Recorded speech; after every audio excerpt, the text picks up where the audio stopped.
नमस्कार, आप सभी का बहुत बहुत स्वागत है मेरे और आपके इस YouTube channel the revive astro में। जैसे कि आप सभी को पता है नवरात्रि आने वाली है, तो नवरात्रि में रेमेडीज़ की बात ना हो ऐसा कैसे हो सकता है। तो आप सभी के लिए मैंने बहुत अच्छी अच्छी रेमेडीज़ निकाल के रखी है जो सच में आपकी जीवन को बदल सकता है।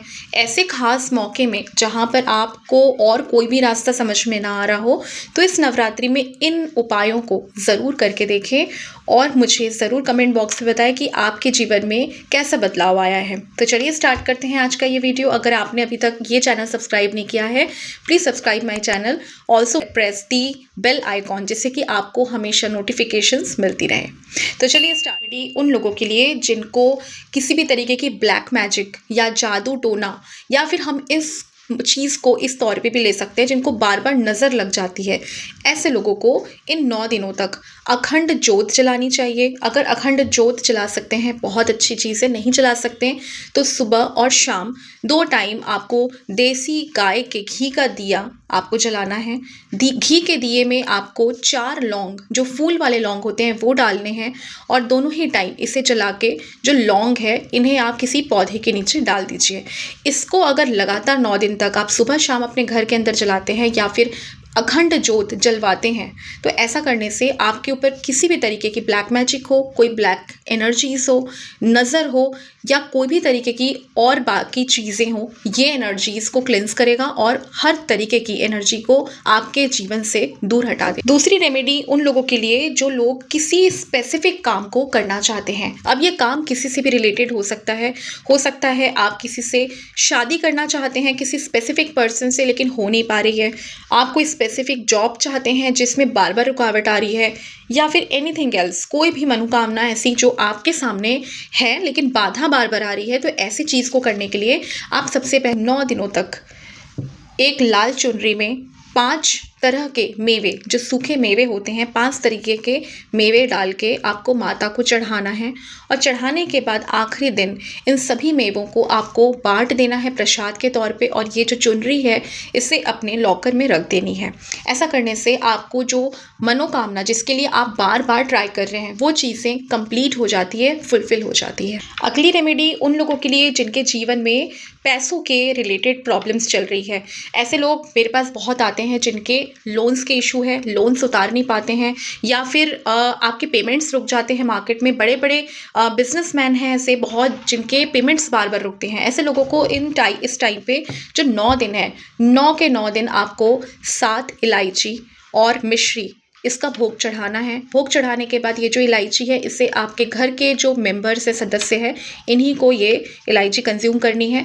ऐसा करने से आपके जो पेमेंट्स रिलेटेड प्रॉब्लम है या फिर लोन्स रिलेटेड इश्यूज हैं ये सॉल्व होने स्टार्ट हो जाते हैं। दूसरी रेमेडी अगर हम फिनेंस से रिलेटेड बात करते हैं तो दूसरी एक और रेमेडी है, जैसे कि आपकी जो तिजोरी है वो कभी भी खाली नहीं होगी। आपके घर में जो पैसे से रिलेटेड फ्लो है वो बहुत बढ़ जाएगा। इस उपाय को करने के लिए आपको कोई भी स्वास्तिक या फिर ओम या फिर माँ लक्ष्मी से या माँ दुर्गा से कनेक्टेड कोई भी सिंबल आप सोने या चांदी में बनवा लीजिए और माता रानी को चढ़ा दीजिए। पहले दिन आप चढ़ाएंगे, अपने घर के मंदिर में चढ़ाएंगे और चढ़ाने के बाद इसे आप 9वें दिन यानी कि आखिरी जिस दिन उद्यापन होता है उस दिन आपको गुलाबी कपड़े में बांध के अपनी तिजोरी में रख देना है। हर शुक्रवार नियम से पूरे साल इसकी पूजा करनी है और तिजोरी में ही इसे रखना है। ऐसा करने से आपका तिजोरी कभी भी खाली नहीं होगा। पैसों से रिलेटेड जितनी भी क्राइसिस क्यों ना हो, ये प्रॉब्लम हमेशा के लिए सॉल्व हो जाएगी। अगली रेमेडी उन लोगों के लिए जिनकी शादी में बहुत प्रॉब्लम हो रही है। कई लोग होते हैं जिनको शादी नहीं करनी है, तो ऐसे में ये उपाय नहीं करें। लेकिन अगर शादी सच में करनी है, बार बार रिश्ते टूट रहे हैं लेकिन रिश्ते आप चाहते हैं कि शादी हो जाए, तो ऐसे में 3 उपाय 3 अलग अलग एज ग्रुप के हिसाब से हैं। ध्यान से सुने। 18 से 24 साल के बीच में अगर आपका एज है तो ऐसे में अपने एज के बराबर काउंटिंग में आपको लौंग लेना है। लौंग आपको माता रानी के पास चढ़ाना है और साथ में ओम दुम दुर्गाय नमः का जाप करना है। 108 बार जब जाप करेंगे तो ये जो आपने लौंग चढ़ाया है इसको चढ़ाने के बाद आप उसे वापस घर में लेके आएँ और रोज़ 1 लौंग ज़रूर लीजिए। इसे प्रसाद के तौर पे आपको ही खाना है।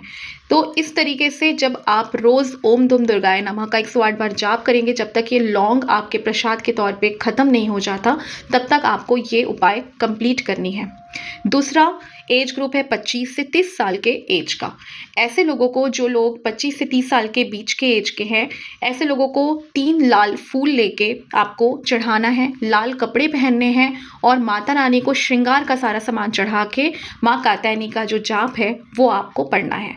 माँ कात्यायनी का एक जाप जो कि आपको स्क्रीन पे दिख रहा होगा, इस जाप का उच्चारण करके आपको 108 बार इसका मंत्र कंप्लीट करना है और 3 दिन तक इस प्रोसेस को आपको कंटिन्यूएशन में रखना है, इसमें ब्रेक नहीं होना चाहिए। ऐसा करने से जो 25 से 30 के बीच के एज के ग्रुप में जो लोग आते हैं, जिनका कि शादी बार बार कैंसिल हो जाता है, टूट जाता है या कई बार अच्छे रिश्ते नहीं मिल पाते हैं, तो ये उपाय आपको बहुत हेल्प करेगा। जो 30 साल से ऊपर के जो एज ग्रुप में आते हैं लड़कियां, उनको खासकर ये उपाय करनी है। इस उपाय में आपको एक लाल चुनरी लेनी है, उसमें 2 हल्दी की गांठें और 1 चांदी का सिक्का रखना है। ये आपको 9वीं वाले दिन यानी कि 9th डे ऑफ नवरात्रि करनी है। आपको माता रानी को चढ़ाना है और चढ़ाने के बाद आपको दुर्गा सप्तशती का 4था अध्याय का पाठ करना है। पाठ करने के बाद आपको ये जो आपने सामान चढ़ाया है माता रानी को, ये वापस घर में लेके आना है और आपका जो बेडरूम है उस बेडरूम में आपको रख देना है। इस बेडरूम में जो दिशा है रखने की वो है वेस्ट दिशा। अपने शयन कक्ष यानी कि आपके जो बेडरूम है वहाँ की जो वेस्ट वाली दिशा है वहाँ पर इसे स्थापित करेंगे और एवरीडे आपको दुर्गा सप्तशती पाठ का ध्यान करना है, उच्चारण करना है, पढ़ना है। 4था अध्याय सबसे ज़्यादा इंपॉर्टेंट है, इसी को आपको सबसे ज़्यादा पढ़ते रहना है और ऐसा करने से आपके लाइफ में जो भी शादी से रिलेटेड जितनी भी प्रॉब्लम्स है वो सॉल्व हो जाएगी। नेक्स्ट उपाय उन लोगों के लिए जिनके ऊपर किसी ने इंटेंशनल ब्लैक मैजिक किया हुआ है, इंटेंशनली किसी को नुकसान पहुंचाना चाहते हैं, आपको समझ में आ रहा है कि आपके साथ ये चीज़ें इंटेंशनली की जा रही है, तो ऐसे समय में ये उपाय ज़रूर करें। आपको 5 पान का पत्ता लेना है, इसमें थोड़ी सी पीली सरसों आपको मार्केट में मिल जाएगी, पीली सरसों इसमें डालनी है और 2 लौंग जो कि फूल वाली लौंग होती है वो, और थोड़े से कपूर डाल के आपको एक अच्छे से लाल चुनरी में बांधनी है। बांध के आपको 7वां जो दिन जो कि माँ कालरात्रि का होता है उस दिन आपको माता रानी को चढ़ाना है और चढ़ाने के बाद आपको ये वापस लेके आना है, रात को इसको जलानी है। जब आप इसे बर्न करेंगे, इसका जो धुआं है ये आपके घर में आप पूरा एक बार घुमाएंगे। घुमाने के बाद इसे आपके एंट्रेंस गेट से बाहर निकाल के इसकी जो एशेस हैं उन एशेस को लेके आपको बाहर फेंक देनी है, आपको घर पे नहीं रखना है। तो ये जो उपाय है ये इंटेंशनल किसी के द्वारा किए हुए किसी भी तरीके की इंटेंशनल चीज़ों को नष्ट कर देती है और इसको बैक बाउंस करती है। आपके लाइफ में ये चीज़ें इफेक्ट नहीं कर पाएगी, फिर आपको एक सुरक्षा कवच प्रदान करेगा। आखिरी उपाय उन लोगों के लिए जिनका कोर्ट केस चल रहा है, ऐसे लोग जिनके ऊपर गलत एलिगेशंस लग जाते हैं, कोर्ट केस में फंस जाते हैं। बाकायदा आप सही होने चाहिए, आपका इंटेंशन सही होना चाहिए, आप गलत नहीं होने चाहिए, तभी ये उपाय काम करेगा। अगर आप ऐसे फंसे हुए हैं कोर्ट केस में और वहाँ से निकलना चाहते हैं तो ऐसे समय में आपको विजय प्राप्ति पूजा जो कि बहुत ज़रूरी है वो तो ज़रूर करवानी ही है। अगर इसे करवाना चाहते हैं नीचे दिए हुए नंबर पे आप बुक कर सकते हैं। इसके साथ ही आपको इस दिन जो अष्टमी और नवमी का दिन होता है, इस दिन आपको चमेली के तेल में 2 लौंग डाल के दिया जलानी है और हनुमान जी को चढ़ाना है। तेल का दिया जलाना है, 2 लौंग रखने हैं उसमें और हनुमान चालीसा वहाँ ध्यान करके पढ़ना है। 7 बार हनुमान चालीसा यहाँ पर पढ़ना ज़रूरी है और इसको करने के साथ ही आप लगातार 21 दिनों तक हनुमान चालीसा कंटिन्यूएशन में पढ़े, जिससे कि आपका जो कोर्ट केस है, झूठा एलिगेशंस है, उससे आप निकल सके। तो इस तरीके से मैंने आज आपको बहुत सारी रेमेडीज़ बताई है, डिफरेंट तरीके के जो मेरे सामने क्लाइंट्स आए हैं, मेरे सामने लोगों की परेशानियां मैंने देखी है और उसी के ध्यान रखते हुए मैंने आपको सारी रेमेडीज़ बताई है। होप आप सभी को ये रेमेडी पसंद आई होगी। आप ज़रूर इन्हें फॉलो करें इस नवरात्रि। और अगर आपके लाइफ में चेंजेस आते हैं और आपको पहले भी जो भी एक्सपीरियंस हुए हैं इन रेमेडीज़ को करने से, ज़रूर शेयर करें हमारे कमेंट बॉक्स पे। नमस्कार, जय माता दी।